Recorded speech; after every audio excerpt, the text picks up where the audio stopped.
just expect the relationship to flourish, we expect there to be peace, without us making those deliberate efforts to ensure that there's peace in the relationship. You know, we always doing things that hurt each other, we always self-sabotaging, but we still expect the relationship to be harmonious. Why? Is it because we do not understand relationships? Is it because maybe we are so preoccupied with other things to an extent whereby the relationship, because now I secured her, I married her, it is done?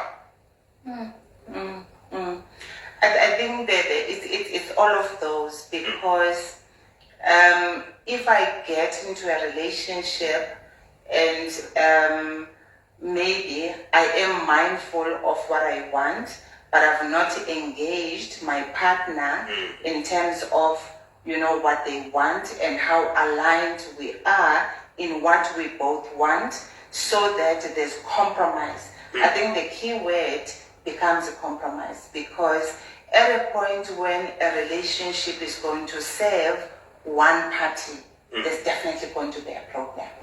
So it's no longer a relationship. It can't be a relationship. It's serving one party. And another thing that I've picked up in relationships is that we tend to lose ourselves in relationships.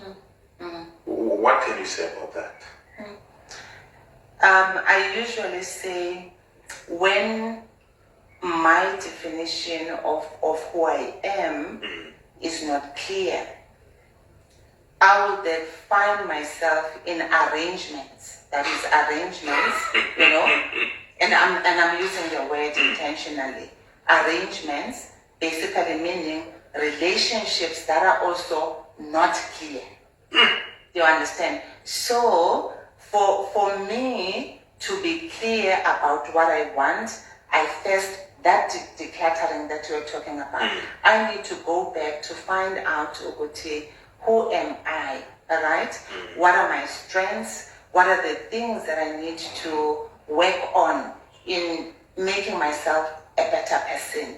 What are some of maybe issues of rejection that I'm still carrying from my upbringing, from my past, and how do I work those so that as I get to be in a relationship, those issues don't stand in the way of the other person experiencing the best of me, but also me being the best of myself. You understand? Yes. So when we are not clear, that is when we compromise ourselves, because again, remember the issue of the project, because I want this thing so much. So even when I'm not happy, I'm not going to say I'm not happy, because I'm scared that maybe the other person is going to leave me. But guess what? They're going to leave me anyway, because at some point I will get tired of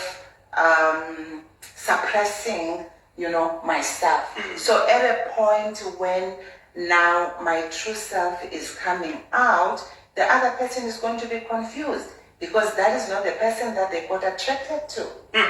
The real person is now coming out, not the person that they got attracted to. Do you understand? Yeah. So I was suppressing myself because I so much wanted this relationship. Meaning that the picture that I saw, or the picture that was projected to me, was not necessarily the true picture of who you are. Definitely, and it can't be sustainable, because at some point I will want to, you know, to be go myself. exactly. I will want to go to the core of who I am. Yes. The other person is confused, like I said, because now it's not the same person. Maybe. And that is when people start saying the other person has changed. Do you understand? Yeah. Because the experience of the person now is not the same experience that they had when the relationship started. I see.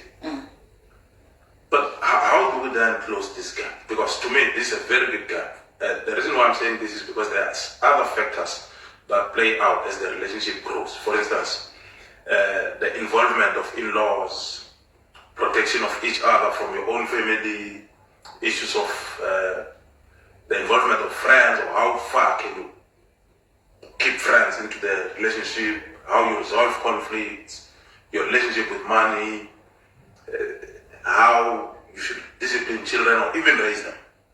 Because, for instance, it might happen that we meet now and we're in good terms, start to build this relationship. But then when children come, the dynamics change. And as a result of that, when I want to raise my children, I might want to raise them the way I was raised in my own family. And you might also want to raise them according to what you thought worked in your family of origin. Okay. So how do we then bridge this gap? Do you think maybe premarital counseling can assist in this? Premarital counseling, definitely it can assist. And within premarital counseling, there's also a need not to just see the couple jointly, but to also have individual sessions whereby the therapist can be able to work with individual issues that can impact negatively on the relationship. And it is during this process, can you see what is a process? Because there needs to be individual sessions, then there needs to be couple sessions. You understand? You can do it either way. You keep having the individual, the couple, the individual, the couple. So within these sessions, in the individual sessions, that is when the decluttering is going to be happening, all right?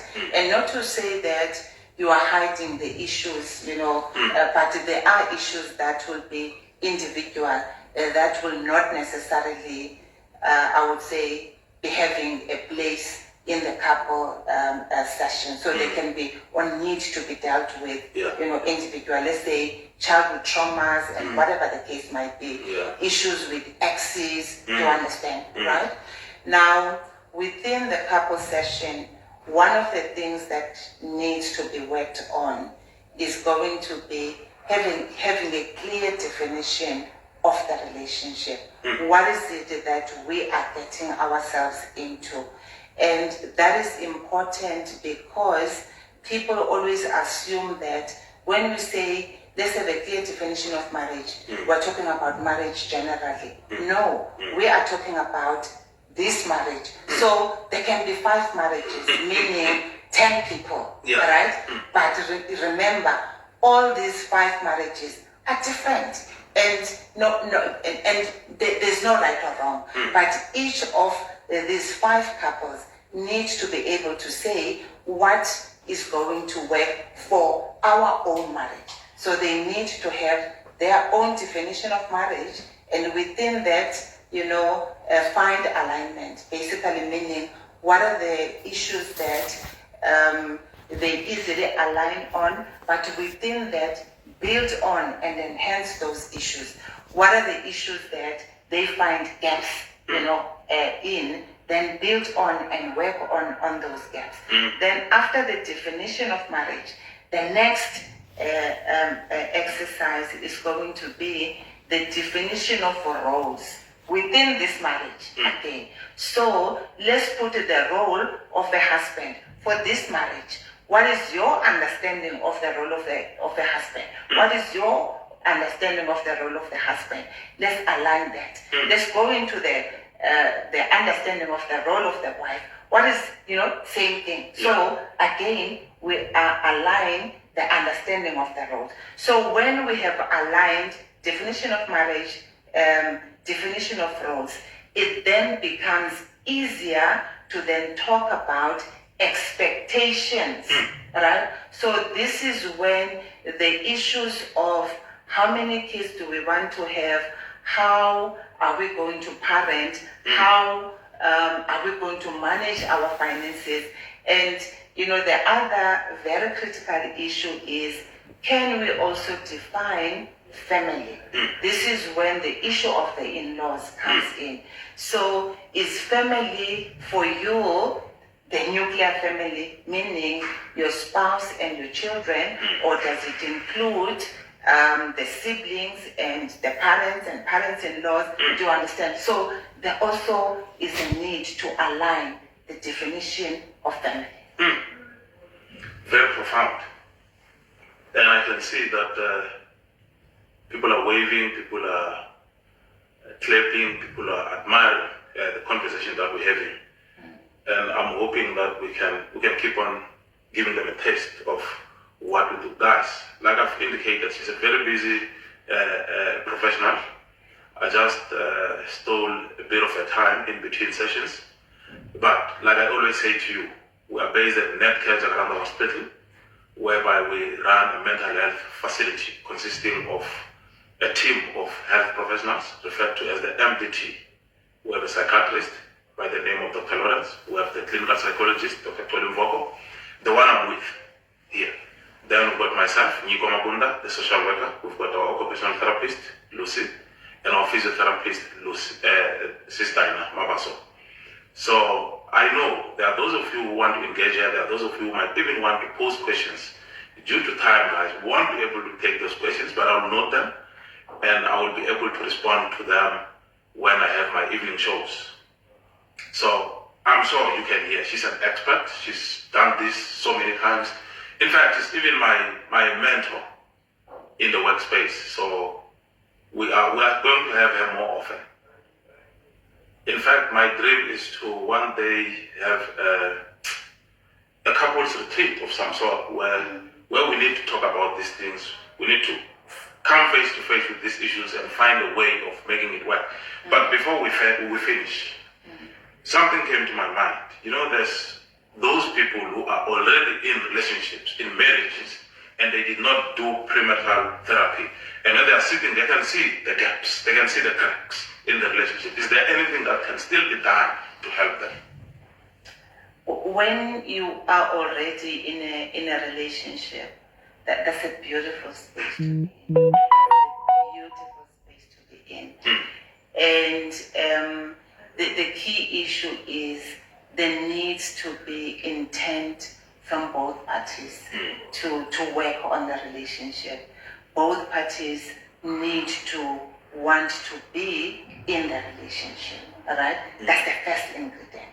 And then with that first ingredient, then that is when both parties can then step back and say, wow, we've come this far.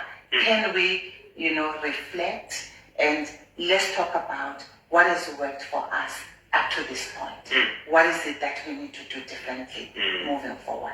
Then they can work on those gaps. Okay, as long as there's that intention for both parties. As long as there's intention, any relationship can work. But the intention, again, must be on both sides. Because remember, the intention must be on both sides. You can't be on a relationship by yourself. I fully agree. The two should be committed to making it work. Yes. Yeah, so I think it would be fair for me to take this opportunity and thank you for dedicating this much time to our viewers, our clients. Some of them are our patients, by the way. Okay. Some of them are our colleagues. Some of them are our sisters. Some are friends. With friends, we don't even get a chance when we're socializing to be talking therapy. True. So they're getting a taste of what we do when we say we're going to the office. So let me take this opportunity and thank you once again for dedicating this much time and sharing your expertise with us. We really appreciate you. And I can tell you, there's going to be a lot of people who will want your services one-on-one. I'll bring them. Okay. Thanks to you. Okay. Thanks to you. He's my brother. He's my little brother. Thank you. Thank you, guys. Enjoy your day. Enjoy your day.